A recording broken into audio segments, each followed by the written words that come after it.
satu hal yang bagus ya, karena sebelumnya kan konsensus melihat bahwa inflasi di bulan Juni ini cuma 0,03%, atau bahkan ada beberapa yang melihat bahwa ada cenderung deflationary di bulan Mei dan di bulan Juni.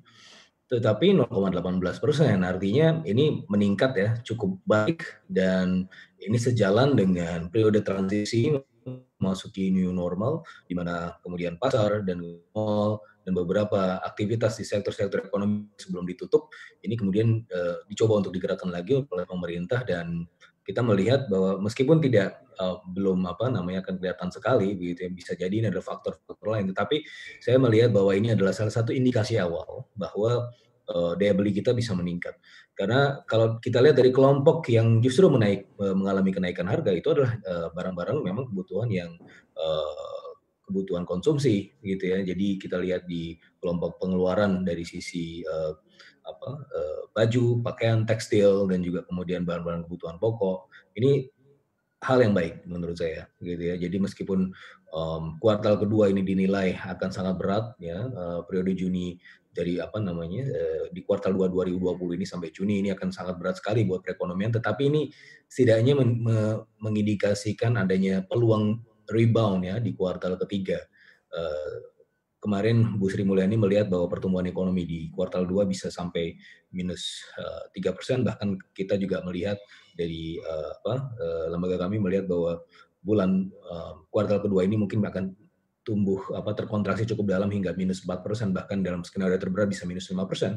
Tapi data-data inflasi ini sedikit banyak bisa membantu ya leverage di kuartal kedua. Nanti kita akan lihat di kuartal ketiga ya, tapi ini adalah hal yang baik. Iya Pak Fitra, sebelum kita lebih jauh lagi ke proyeksi kuartal 3 dan juga kuartal 4, kita kembali lagi terkait dengan inflasi ini. Apakah ini adalah salah satu efek karena adanya pelonggaran PSBB?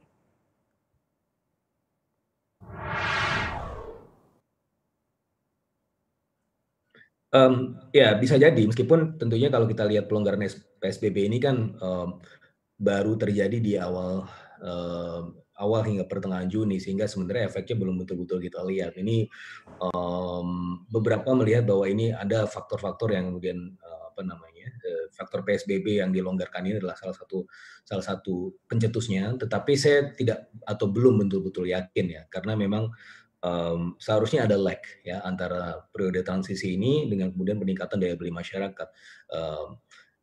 Yang bisa kita lihat mungkin di bulan Juli atau Agustus gitu ya. Di bulan Juni ini saya belum betul-betul yakin bahwa ini adalah karena pelonggaran PSBB, tetapi ini ada indikasi yang baik begitu ya. Kalau kita lihat dari beberapa sektor yang dibuka sebenarnya kan masih suboptimal gitu ya. Jadi mall itu juga masih 30 atau 40% operasional, dan juga kemudian pasar rakyat juga seperti itu. Jadi kapasitas terpasangnya belum penuh gitu ya, sehingga saya rasa pengaruh terhadap daya beli belum betul-betul signifikan. Di sisi yang lain ada faktor-faktor yang juga yang bisa mempengaruhi, seperti misalnya ya ini memang secara natural ada rebound dari daya beli gitu ya. Jadi belum betul-betul karena efek PSBB, mungkin bisa karena faktor-faktor lain. Tapi ya seharusnya kita bisa lihat lagi nanti bagaimana kita bisa mengevaluasi PSBB transisi ini.